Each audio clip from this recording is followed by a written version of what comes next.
Update lang mga kalapatids dito sa kalapate na nangitlog dito sa bintana namin, dito sa may paso ng halaman. Tinignan ko siya kaninang umaga mga kalapatids, ayan o, dalawa yung itlog. Sinilip ko siya dahil umulan kagabi, basa yung lupa. Kaya ang gagawin natin, lalagyan natin ng basahan mga kalapatids. Ito mga kalapatids, nakakuha na tayo ng basahan. Hindi namin to ginagamit, kumbaga extra lang namin tong basahan na to. Nabasa kasi yung lupa ng paso. Kaya ang gagawin natin, pagpapalitin natin yung paso. Tapos yung paso na ipapalit natin kasi medyo tuyo yan, lalagyan natin ng basahan. Hopefully, sana yung itlog hindi siya mabugok kasi medyo nabasa na siya ng lupa.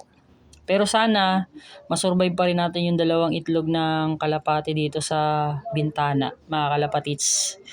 Yan o, sana limliman. Ayun, pagsilip ko, biglang naglimlim na mga kalapatits, yung babae naman, yung hen. Nakaraan kasi yung naglimlim ngayon babae naman.